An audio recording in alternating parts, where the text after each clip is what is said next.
ஏதி இந்த பேரை கேட்டாலே இமயமலையின் பனிமூடிய சிகரங்களும் அங்க மறைந்திருக்கும் மர்மங்களும் தான் நம்ம மனசுக்கு வரும். வாங்க, உலகின் மிகப்பெரிய புதிர்களில் ஒன்றான அந்த ஏதியின் மர்மத்தை வெளிக்கொண்டு வர ஏன் கூட ஒரு பயணத்துக்கு நீங்க தயாரா? இது வெறும் கற்பனை கதையா? இல்ல அந்த பனி படலங்களுக்கு அடியில நாம இன்னும் கண்டுபிடிக்காத ஒரு ரகசியம் உறைந்து போய் கிடக்கிறதா? வாங்க, இதுக்கான விடைய நாம ஒன்னா சேர்ந்து தேடலாம். பாருங்க, ஏதிங்கிற மர்மம் உலக புகழ் பெற்றதா மாறுறதுக்கு பல நூற்றாண்டுகளுக்கு முன்னாடியே இமயமலை மக்களோட நாட்டுப்புற கதைகள்ல அது ஆழமா வேரூன்றியிருந்தது. அதோட வேர்கள் எங்க தொடங்குதுன்னு முதல்ல நாம ஆராய்வோம். ஷர்பாக்கள், திபெத்தியர்கள், பூட்டானியர்கள் இவங்களோட பாரம்பரிய கதைகள்ல இருந்து வர்ற இந்த ஒரு வரி விளக்கம் அந்த உயிரினத்தோட புராண சக்திய நமக்கு நல்லாவே உணர்த்துது. அவங்க பார்வையில இது வெறும் ஒரு விலங்கல்ல, அந்த மலைகளோட ஆன்மாவாவே பார்க்கப்பட்டுச்சு. ஏதிங்கிற அந்த பேர்லே ஒரு பெரிய அர்த்தம் இருக்கு பாருங்க. திபெத்திய மொழியில அதுக்கு அர்த்தம் பாறையில் வாழும் விலங்கு. இதுவே அந்த உயிரினம் எவ்வளோ தூரமான, மனுஷங்க போகவே முடியாத இடங்கள்ல வாழ்றதா கருதப்பட்டதுங்கிறத காட்டுது. ஒரு சுவாரஸ்யமான விஷயம் என்னன்னா, ஏதிங்கிறது ஒரே ஒரு கதை இல்ல. ஒவ்வொரு பகுதியிலையும் அதுக்கு ஒவ்வொரு பேரு. காட்டு மனிதன்லிருந்து மனிதன் கரடி வரைக்கும் பல பேர்கள் இருக்கு.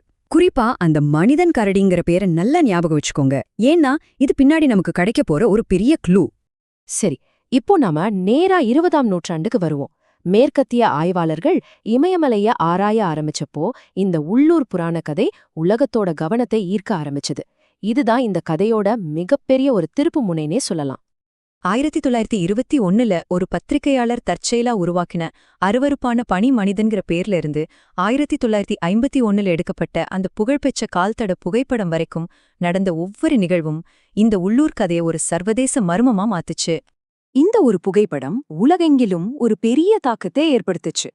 அது உண்மையா பொய்யாங்கிறத தாண்டி ஏதிய தேடுற வேட்டையே இது தீவிரப்படுத்துச்சு. சொல்லப்போனா இது உலக மக்களோட கற்பனைய தூண்டிய ஒரு சக்தி வாய்ந்த பிம்பம். இப்போ கதையோட நவீன அத்தியாயத்துக்குள்ள நாம நுழையிறோம். பல வருஷமா நீடிச்ச இந்த மர்மத்தை விடுவிக்க புது சயின்ஸ் கருவிகள் பயன்படுத்தப்படுது. புதிரை விடுவிக்கிற நேரம் வந்தாச்சு. இதுதான் ரொம்ப முக்கியமான கேள்வி.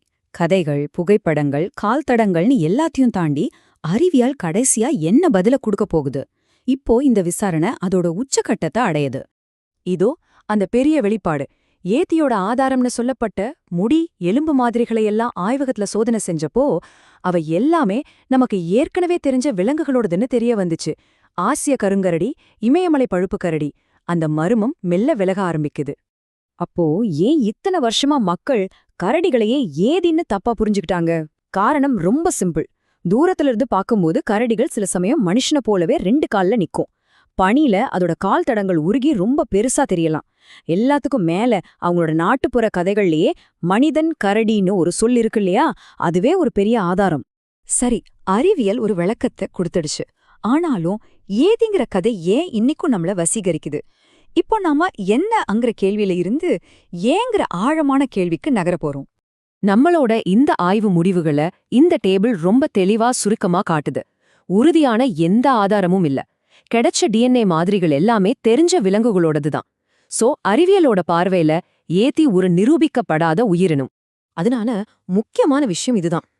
ஏதிங்கிற புராணம் வெறும் ஒரு உயிரினத்தை பத்தினது மட்டுமில்ல. அது மனுஷனோட கற்பனை, அறியப்படாத விஷயங்கள் மேல இருக்கிற ஆர்வம், அப்புறம் அந்த மலைகள் மேல இருக்கிற மரியாதை, இதோட வெளிப்பாடுதான். இந்த காரணங்களாலதான் அறிவியல் விளக்கங்களை தாண்டியும் இந்த கதை இன்னிக்கும் நிலைச்சு நிக்குது. ஒருவேளை ஏதியா நாம பனிச்சிகரங்கள்ல தேடுறது தப்பா இருக்கலாம். அது உண்மையாவே வாழ்றது நம்மளோட கூட்டு கற்பனையிலயும் தலைமுறை தலைமுறையா சொல்லப்பட்டு வர்ற அந்த முடிவே இல்லாத கதைகள்லயும் தானோ? நீங்க என்ன நினைக்கிறீங்க?